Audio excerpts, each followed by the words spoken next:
What's going on, everybody? Welcome back to Straight Betting. Today is, it's going to be Tuesday, May 13th. We got two games, as you can see on the top right. I actually got the teams right this time. Denver at OKC, Pacers at Cleveland, except my OCD is kind of bothering me right now that I put the West Coast game on the left side instead of the right side.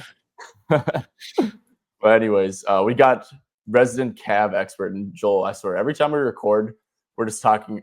It's just like me talking to you about the Cavs injuries and like what's going on with them. So I'm sure that's what we're going to talk about. But how we feeling? I think we're coming back. I think we're coming back down 3-1. I've at least convinced myself that that's what's going to happen. So I'm not exactly confident, but hey, that just means you're a real fan. I would be in the same saying the same shit if I was in your shoes. I mean, I've seen this team rip off so many winning streaks this year. They can win 3 in a row. They can. As long as Donovan's good, as long as the team's healthy, I think they're going to be fine. It is a little bit concerning on how ass they play, but at the same time, bro, Pacers, that was the fakest half of basketball I think I've ever seen. If you're the Cavs, how do you show up and play like that? I think they had like 30-something points in the first half. What was it, 39 points? Come on, dude. That was a do or die situation. Can't show up like that. You just can't. Yeah. It actually had me sick to my stomach, dude. Like, I was sick. Did you watch the whole game? The whole thing. Even the absolute scrubs who were just playing the entire fourth quarter. Yeah. Well, before we get into this, Joel, I know we talked about this before. I just need to get a quick rant off, bro. The NBA is actually insanely rigged. So let me quick pull up this draft position from the draft lottery. How does Dallas get the first pick? I mean, like, you can't fix it any more than this, bro. Luka gets traded to LA out of the blue. Worst trade ever. Like, genuinely, everyone with like a brain like knows that that's a terrible trade. And then they just randomly get the first pick, even though they were a play-in team. Like, what a fucking joke, man. And then number two, exactly. Number two, the Spurs, like, of course, like, no shit, the Spurs get the second pick. A team that, also would have been like a play-in team, like on the come up, that, their player got hurt. Yeah, let's give Wemby some more help. And then number three, the Sixers. Oh yeah, the team that was like the second or third favorite to win the East before this disaster. Like, of course, and like if they didn't get top 6, like, the pick was going to OKC. And now it's like Hornets, the team that sucks ass, was tanking all year. Jazz, Wizards, they're 4, 5, and 6. Like, y'all gotta like reward these shitty teams, bro. Like, because they're not getting anyone in free agency. Like, it's actually, I feel so bad right now for Hornets, Jazz, and Wizards fans. I don't feel bad at all for Jazz fans because the way that they handled their tanking situation was infuriating to me, dude. I mean, it was infuriating. This year or the last 2 years? Both. I mean, like, it wasn't as bad as what the Raptors were doing, but I mean, still, it was just, I mean, it was egregious shit. So I don't. That's karma for them. The other teams, yeah, I mean, that sucks. And the Mavs getting the 1 pick is just disgusting stuff. Adam Silver's back there pulling fucking strings and it's ridiculous. Playing everyone like a puppet. It's like the 3 teams that like are interesting, that would have been interesting teams regardless next year, right? Because like of course they get the top 3 picks, and then it's just such bullshit, man. Like the Nets get number 8, like Pelicans get 7. I don't really care about that. The NBA is the WWE now. It is. It really is. I mean, do you know how easy it, like, this like lottery shit? I mean, I haven't watched like an actual lottery for like years. That shit is so easy to rig. They're just in a back room like pulling numbers, dude. Yeah. Nobody's like watching. Like, that should be like something that's live streamed completely. Yeah, like put a camera on top of it. Yeah. Show every like single ball go into that shit before. I can guarantee you, like, if they did that, like Jazz or Wizards would be picking number 1. They could pre-record that though, so like you can't even trust that anymore. Yeah. All right, enough conspiracy theories. Speaking of a conspiracy theory, Joel says that the Cavs are going to come back and win the series. So, Joel, how is that going to how is that going to happen? I don't know. The fact that we're playing at home, like I've got pretty high confidence we're going to take this next game, assuming Donovan Mitchell's going to play. I talked to you about this a little bit earlier, but I think he kind of just leaned into that ankle injury a little bit. They're down 40 at half. Like there's no reason for Donovan to just keep pushing. The video was weird with him coming out like at halftime and like tweaking that ankle, but I would assume he plays.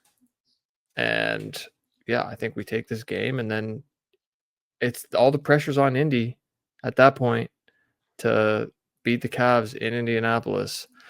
Otherwise, you're going back to Cleveland for a game 7. Like this is definitely still a winnable series. It is for sure. The Cavs are a good team. I mean, you guys weren't a 64-win team for no reason. Like I said, I'm concerned about the injuries. So I'm on board with you that Donnie was not milking it, but they were just being cautious because I mean they weren't the game was over, like over. I'm still surprised that they played Garland so many minutes in the third quarter. Like that's a little bit surprising to me, but just set the stage for like an injury standpoint. So spreads at 7.5. When I first look at that, I guess the video maybe was in my head a little bit of when Mitchell got hurt because it just didn't look good, Yeah, sure. But yeah, so 7.5 point spread. What's your thoughts on that? And then what's your thoughts on the injury status? Like, how are the minutes going to pan out? How are do you think an injury is going to hinder someone's production, or what's just break that all down for us? I would say Donovan, if he plays, he's going full minutes. He's probably playing about 36, 37 minutes. Garland, on the other hand, I mean, he looked good in the second half last game. I talked about this too. The first half, he was so passive, wasn't shooting, wasn't like, I think he had like a couple free throws, but that second half, he was like super aggressive and he looked good. So, I mean, I think you could get 30 plus out of him as well. So, I don't know. To me, if it was me, I don't know what Kenny's going to do, but I would love to see Jared Allen move to the bench and the Cavs just go one big the rest of the series. I have no idea if that's even in his thought process, but for me, better matchup defensively with Mobley guarding Miles Turner out on the perimeter, and then minutes bump for DeAndre Hunter. I know he played really freaking bad last game, but I think he can defend really well against Pascal Siakam.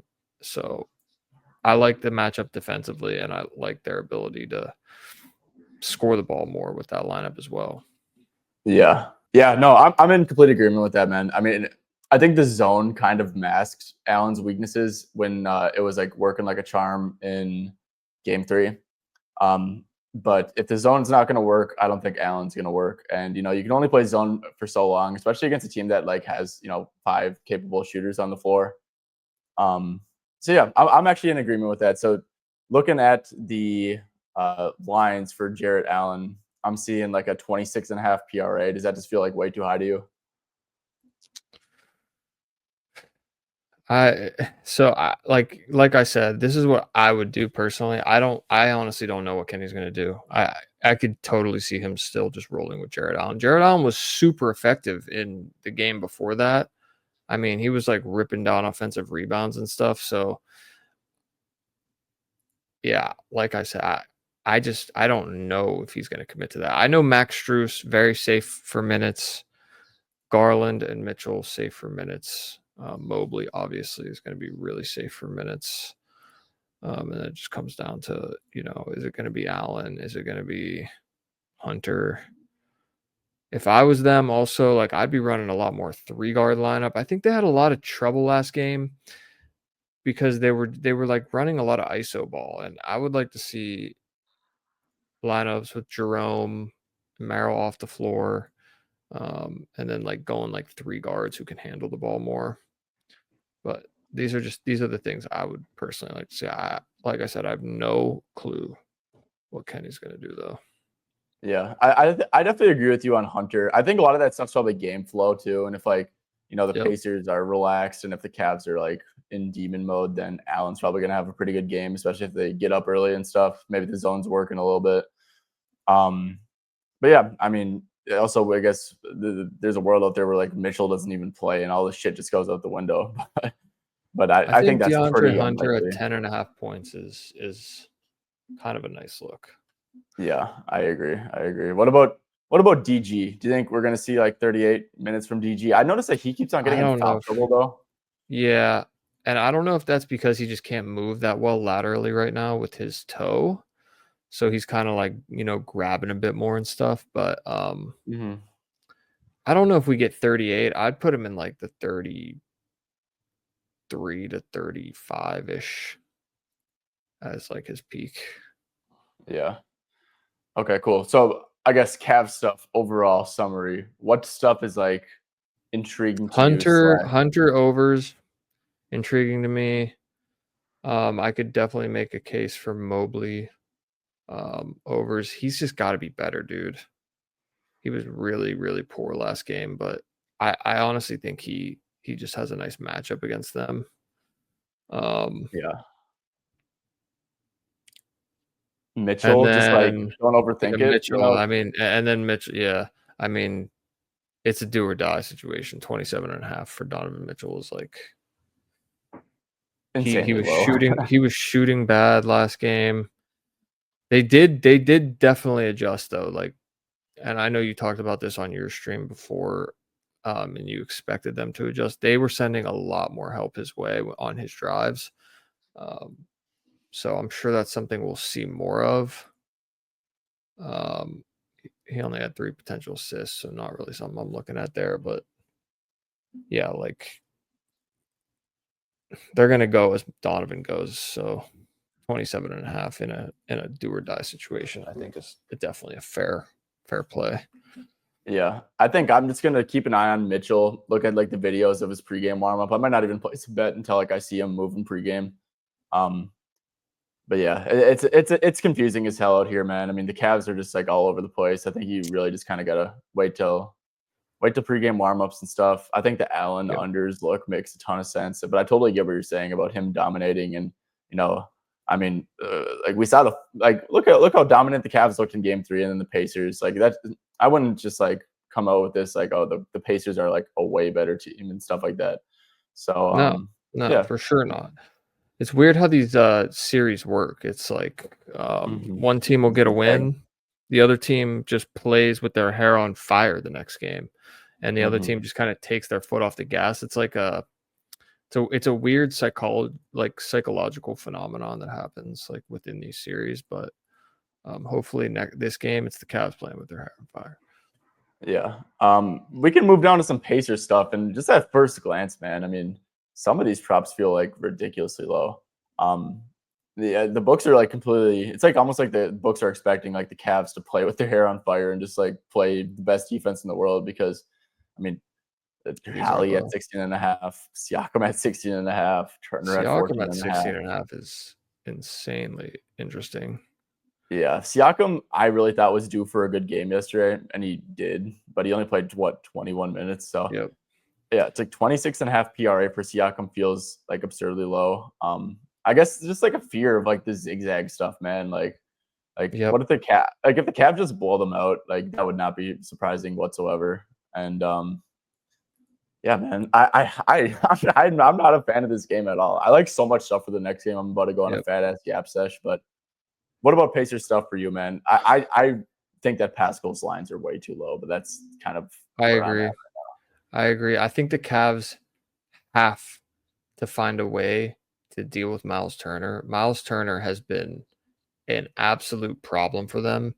They keep finding themselves in switches with smaller guys on Miles Turner, and he's just eating them alive inside. Not only inside, he's I mean, he was 4 for 4 from 3 last game. I mean, that's just ridiculous, but they have to find an answer for him. They have to find an answer for him. They can't let him do that again. So sure, I think that could open up some things for Pascal. That could open up even some things for Halliburton if they stop switching so much on the screens. But it's just tough. It's tough to nail down exactly what they're going to do because there's a lot of different ways that the Cavs can make adjustments here, right? Mm-hmm. Well, so what's the most logical? Benching Allen or playing zone in the Allen minutes, and if it doesn't work, then benching him? I mean, I think that's probably exactly what they'll do. Yeah. Okay. So that means so a look I had that I cashed in on was Siakam over assists because I thought the zone stuff was going to put him in the middle of the zone and he was going to be able to play make out of it. Maybe is that a 2.5 again? It is not. Well, it is, but it's like minus 155. Yeah, I think that we're going to see a ton of zone to start, and obviously, just they're going to be a ton of adjustments on the fly, just due to the game state and stuff like that. I think we're going to see a significant drop off in terms of the Cavs switching screens. Yeah. Okay. Yeah, just letting Jared Allen get onto Hallie and stuff. Like that's not going to happen. And Miles Turner, like Max Strus getting caught on Miles Turner, smaller guys. Like I just don't think that they're going to switch as much. Which means, I mean, Halliburton at 8.5 assists is kind of interesting to me, but yeah. Can we also quick shout out Miles Turner? He gets no love. He is such a damn good center. Like his skill set is like so perfect for every single NBA team. Especially this one, dude. With the who's more? Yeah, let's do a quick exercise, Joel. Name some like high name value centers that you'd take Miles Turner over. Like, what are your thoughts about like Bam Adebayo? Are you taking Bam or Turner? Like, that's a legit question. I'm so serious. That is a legit question. I honestly I hate Bam. I don't like Bam's game like at all. So I think Bam's a massive negative on offense personally. In his role that he's currently shooting fadeaways. This year he was trying to shoot the 3. Like that was just atrocious experiment.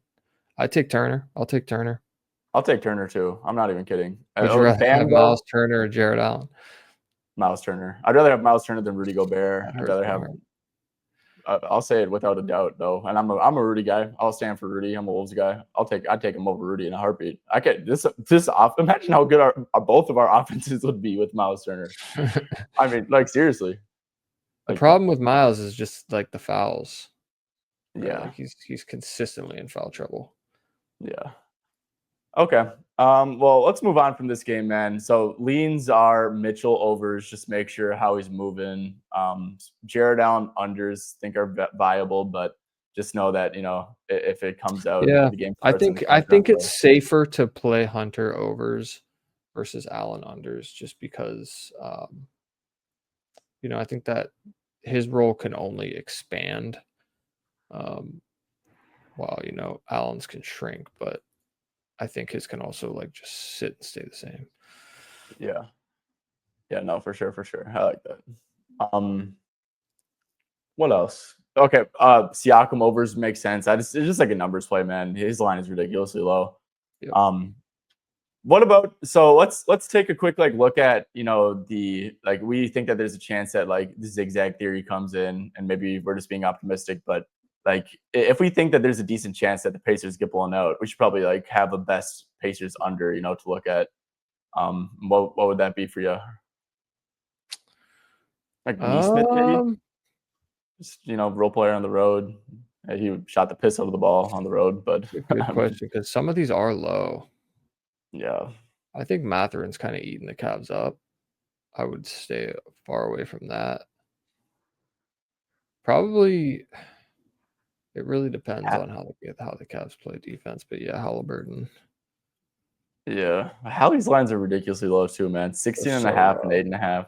Like I think the Cavs are actually doing a great job of taking away Hallie, and I think that actually might be an adjustment, bro. I always think whenever I think about Halliburton, I think the way the Pacers are vulnerable is when you force Hallie to become a scorer.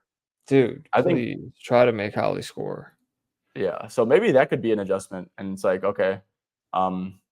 Just like stop letting like this communist hoops Pacers team like play how they want to play. Like take away, the role players.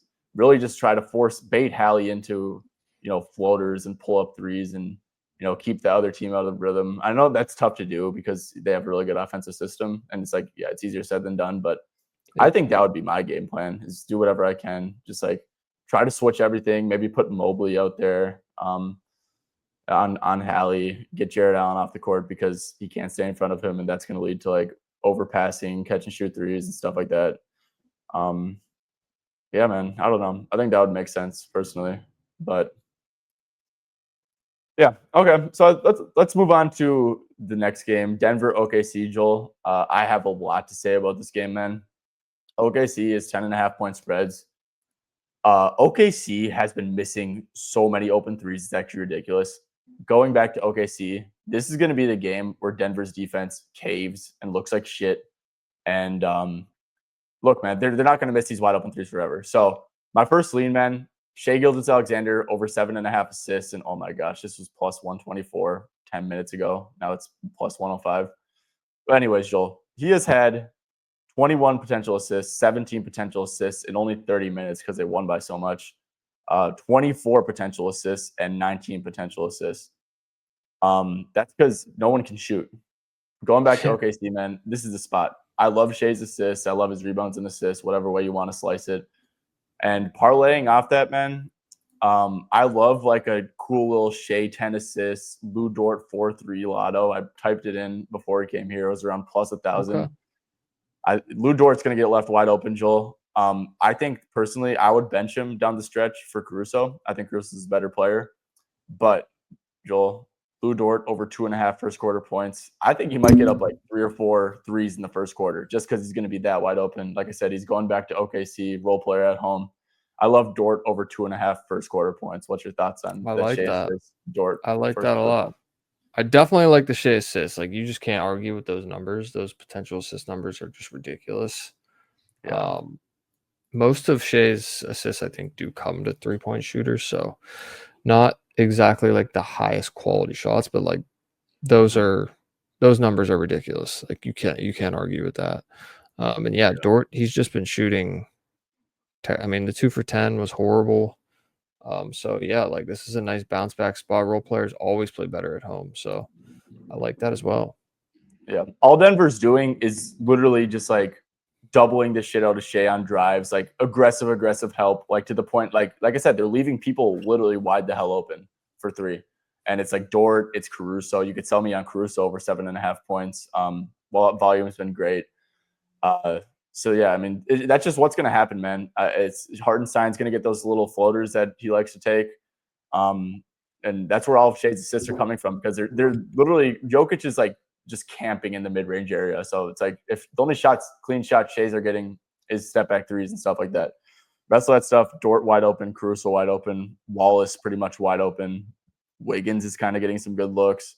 I mean, it's ridiculous. They're just clogging up the paint and letting like the role guys shoot wide open threes. And it's like, I feel like this is just like a perfect buy low on like literally all of them. And I think the best way to buy low on that would be like a Thunder team total. I looked at that. It's at 115.5.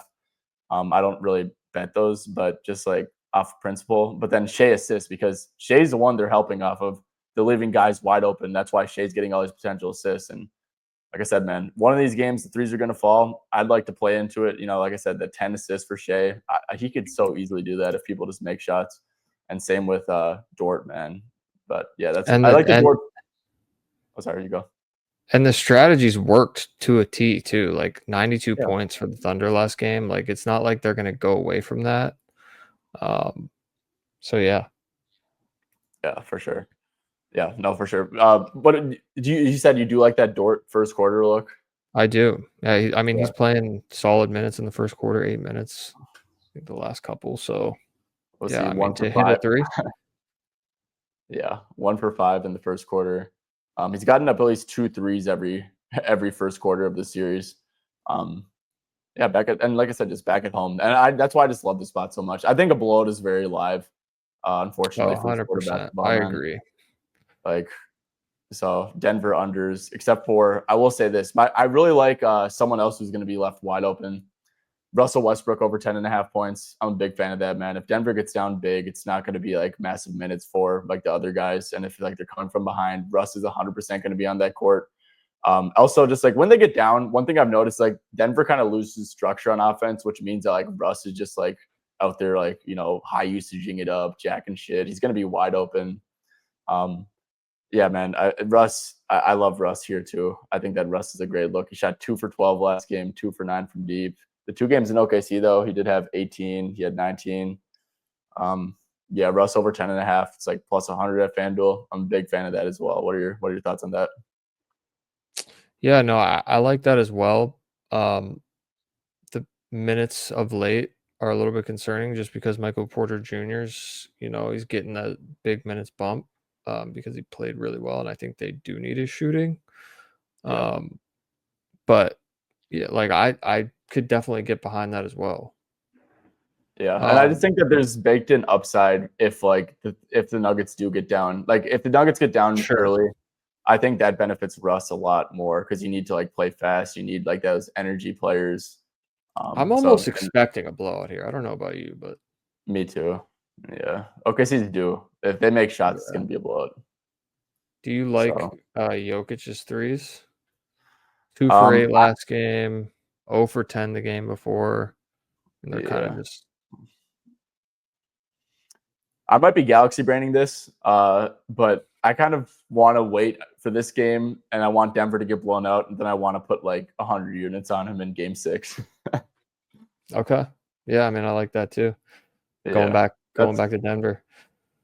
But no, yeah, Joel. I mean, 100%, dude. Jokic is gonna start playing. He's gonna start making his threes. If you're gonna pencil him in for like 7 attempts at minimum. Yeah, Yeah, like I mean, that's that's just a gonna be up lot for of him. that's a lot of volume right there. Also, OKC's kind of doing similar stuff too. Christian Brown got up 9 threes. It's like Brown and Russ are just being left like absurdly wide open.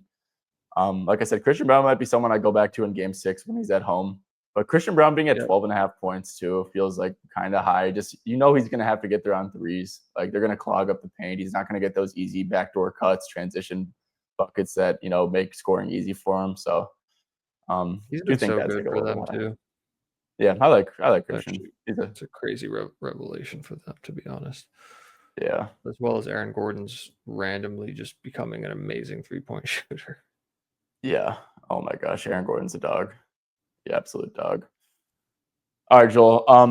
Do you have any takes on OKC? Like any stuff I didn't mention? OKC Denver. I know you mentioned me and you were both kind of in the same bucket that we expect this to be a blowout. So, is there any like Denver players you would be interested in fading? Not necessarily. I do like the Jokic over threes. Look, I think Jamal Murray's assists is pretty interesting as well. 5 of 13 on potentials last game, 21 potentials the game before. And they're just it kind of correlates with that Jokic look because they just kind of leave him on that pick and pop. And then, yeah, I like Porter Jr. overs, but like I said, if this is going to be a blowout, like you don't really want to touch the overs here. Yeah. So yeah, not much there for me. Shea unders is interesting though, scoring Yeah. wise. Under points. I love that. I actually really like that too. Maybe you could do like a FanDuel alt under 34.5 and like 6+ assists or something. That would Yep, be like I love that. that's like I love that. that's like that's free money, baby. That actually sounds so free, just like It saying really does. it. I don't know what that price would be if that would be like, juice as hell. But yeah, if I had to play an under on Denver, it's going to be, I know you said Jamal Murray assists. Look, I just want to like play into the blowout and take his under PRA at 30.5. That's like what I'm leaning. Look, we Yep. know that Gordon's going to be open for 3. Porter's, going to get a few looks here and there. I think Porter, I think he's like another guy I'd like to back in Game 6 personally. But No, Brown's I going to be agree wide backing home. open. Yeah, Russ is going to be wide open. Peyton Watson in like the 14 minutes he plays is going to be wide open. Like Jokic, is going to take his shots. I think he's been taking like 25 a game. Like, what's left for Murray, man? And then on top of that, you get blowout concerns. I know Jamal can go into that mode when he's locked in and just make tough shit, but I just don't see the spot game for that personally. Yeah, on the road in OKC. I mean, yeah, he can do that stuff though, but I feel like he's always been a guy who almost performs better at home in the playoffs. Yeah. Just like feeds off the crowd energy. Oh yeah, for sure. He's a dog, man. When he's He locked is in, for sure. he's one of I the feel best. like he's almost gotten to the point where he's underrated. Yeah. Well, it's because he just like has no accolades and like doesn't do shit in the regular season and kind of yeah. But then there's not many people I'm taking over him come playoff time, like genuinely. So Yeah, all right. that's all I got. Yeah. I guess like Wiggins, like dude, Wiggins is at 0.5 threes at like Caesars 365. Like him to hit 2 threes or something. He got up 6, and Wiggins is like the ultimate like garbage time dude. So I get you could definitely talk me into some Wiggins ults.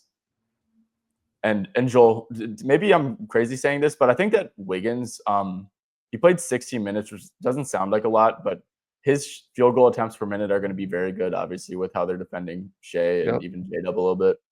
And like he just makes sense, man. Like it makes sense to sacrifice a little bit of defense for someone who can actually like shoot, you know? I agree with that. Like, yeah, we can keep on playing Wallace, Dort, and Caruso and get like 30% from deep, but like elite defense, or you can play Wiggins and get still good defense and like, I don't know, like someone who can actually shoot. So I don't know. So you think they would cut someone else for him? I don't know. I don't think Dagnall would do that. Yeah, I think that they've just had so much success with the other guys. Mm-hmm. Yeah. Okay. Well, I think that's going to do it, man. Like I said, ton of good stuff in Denver, OKC. I'd say my strongest stuff is the stuff I started with: the Shea over assists, the Dort over first quarter points. But like honestly, if OKC shoots the ball decently, like every player that is not named Shea and J-Dub like could go over their line. Like, and I truly believe that because like this Denver defense is getting so lucky that they just can't shoot. But if like I it goes forgot to back, mention my best bet of the slate. okay, what is it? Cavs minus 25 alt line. Oh, Hammer it, lock it in. Could be over by half, dude. Could be over by half. You heard it here first. You lock. Just kidding, guys. Nothing's a lock. Yeah, don't actually bet that. Okay. Oh, actually, one last thought. And I know like this is kind of off brand. Aaron Gordon's been getting so many potential assists. He's like playing as like a point forward. I can't believe I didn't play his assists last game, man. That show was at 2.5 for like minus 120. He's had, outside of the massive blowout game, he's had 9, 12, and 9 potential assists, and it's like he's been at 2.5 all series. So, I mean, that's just one to keep an eye on, bro. Hope that Denver gets a shit rock and Gordon doesn't have an assist, and then bet it in game 6. Yeah. And you could. This is such I a good. honestly hope they don't get their shit rocked, though, dude. I'm such a Jokic sucker, bro. Like that dude is just so good that I just can't find myself rooting for him all the time. Yeah, I'm rooting for them too. I want Minnesota to play Denver because then we're going to the finals, baby. Of course you do. Like if we play OKC, that's scary. That's super lucky with Steph going out. That must be real nice. Man, I don't even know. I honestly, the Wolves play down to competition so bad, dude. Like it's actually like annoying as hell. So I mean, yeah, did we get lucky? Like, of course, but like we still would have had them with Steph, I think. Even though Steph would have had a big series, like for sure. We'll never know. We'll never know now. Yeah, I mean, shit. I'm talking all this shit and like we're about to like lose tonight or something. So yeah. Nah, I think you got to down. Knocking on wood, baby. I'm not taking any chances with my boys. No chances. All right, everyone. Well, if you enjoyed this content, make sure to drop a like, sub to the channel below. Make sure to follow Joel on Twitter at JG4President. He posts all of his picks on there for free for the most part. So yeah, you don't even gotta watch like a 35-minute long yap sesh for some leans because we don't even have like an official play yet. But Joel, anything else you want to say before we head out? Nah, just thanks for having me. Yeah, for sure. Always fun doing this stuff. Wish that the Cavs we were in better spirits with the Cavs, but yeah, like I said, like you said, actually, Cavs by 25. Lock it in. We've been here before. Yeah. Oh yeah. Definitely not a difference last time. Okay. Well, once again, guys, thanks for tuning in. I'll catch you guys tomorrow.